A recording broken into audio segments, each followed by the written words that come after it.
wish I could have known Donnelly in this place. We would have had so much to debate. Did he paint these stones or did I?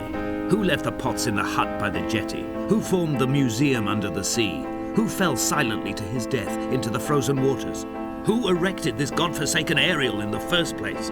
Did this whole island rise to the surface of my stomach, forcing the gulls to take flight?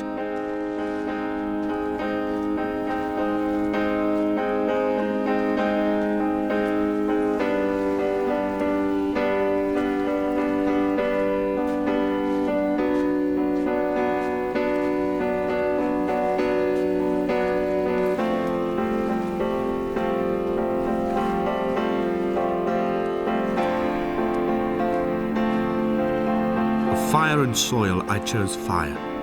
It seemed the more contemporary of the options, the more sanitary. I could not bear the thought of the reassembly of such a ruin. Stitching arm to shoulder and femur to hip, charting a line of thread like traffic stilled on a motorway, making it all acceptable for tearful aunts and traumatized uncles flown in specially for the occasion. Reduce to ash, mix with water, make a phosphorescent paint for these rocks and ceilings.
There were chemical diagrams on the mug he gave me coffee in, sticky at the handle where his hands shook.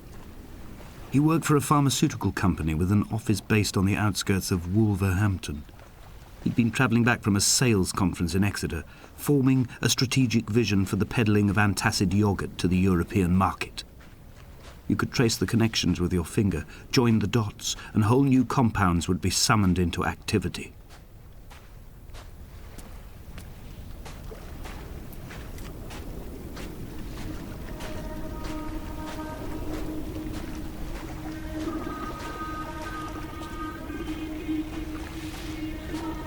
From here, I can see my armada.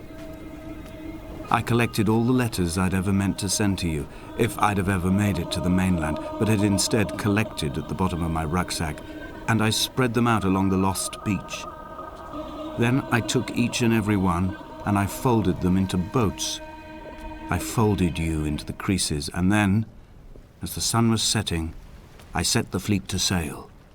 Shattered into 21 pieces, I consigned you to the Atlantic, and I sat here until I'd watched all of you sink.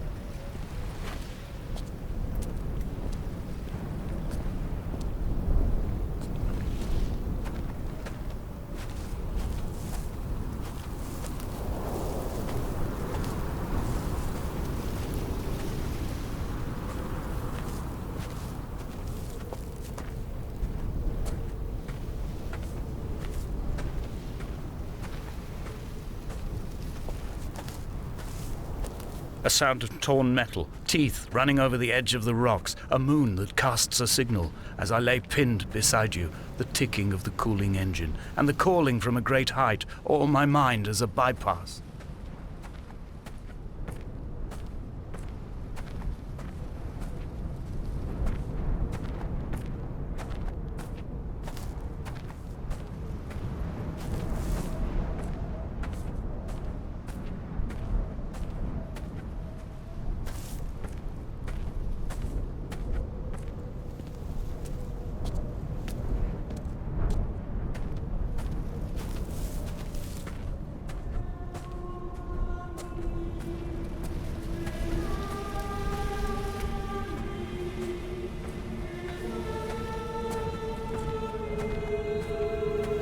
I've begun my voyage in a paper boat without a bottom.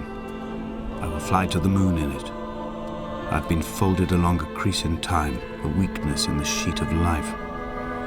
Now you've settled on the opposite side of the paper to me. I can see your traces in the ink that soaks through the fiber, the pulped vegetation. When we become waterlogged and the cage disintegrates, we will intermingle. When this paper aeroplane leaves the cliff edge and carves parallel vapor trails in the dark, we will come together.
If only Donnelly had experienced this, he would have realized he was his own shoreline, as am I.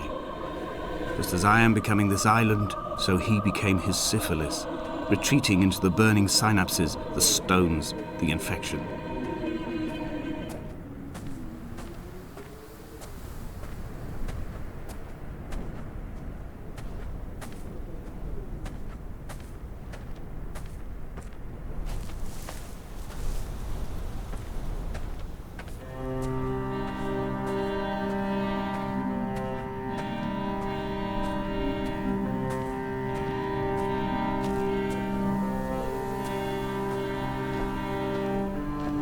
Returning to my car afterwards, hands still shaking, and a head split open by the impact.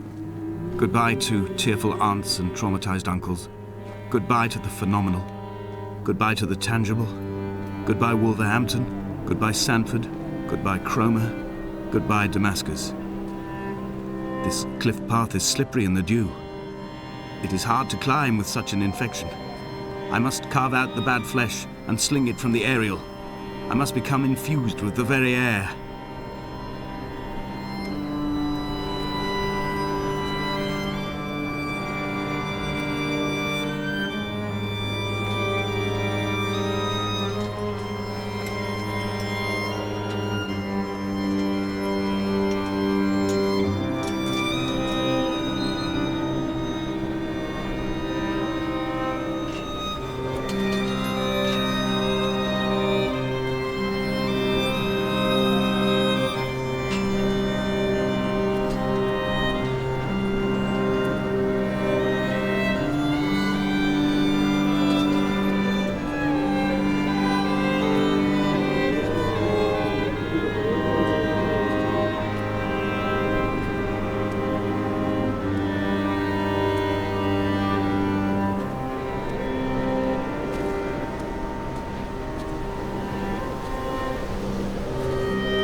blind with panic, deaf with the roar of the caged traffic, heart stopped on the road to Damascus. Paul sat at the roadside, hunched up like a gull, like a bloody gull, as useless and as doomed as a syphilitic cartographer, a dying goat herd, an infected leg, a kidney stone, blocking the traffic bound for Sanford and Exeter. He was not drunk, Esther. He was not drunk at all. All his roads and his tunnels and his paths led inevitably to this moment of impact.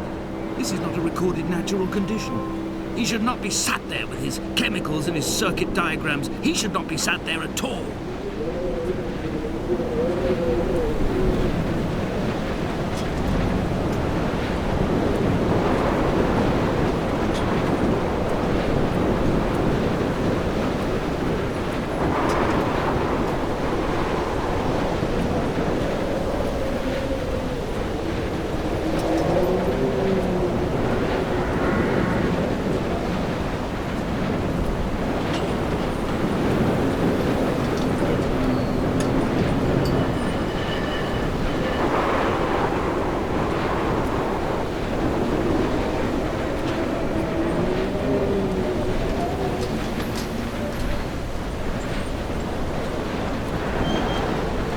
Run out of places to climb.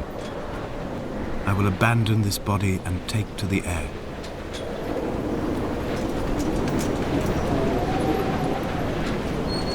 Dear Esther, I have burnt my belongings, my books, this death certificate. Mine will be written all across this island. Who was Jakobsen? Who remembers him? Donnelly has written of him, but who was Donnelly? Who remembers him? I have painted, carved, hewn, scored into this space all that I could draw from him.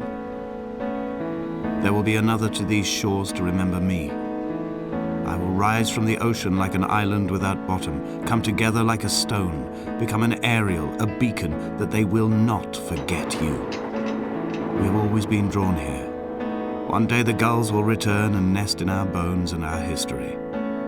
I will look to my left and see Esther Donnelly flying beside me. I will look to my right and see Paul Jakobsen flying beside me. They will leave white lines carved into the air to reach the mainland, where help will be sent.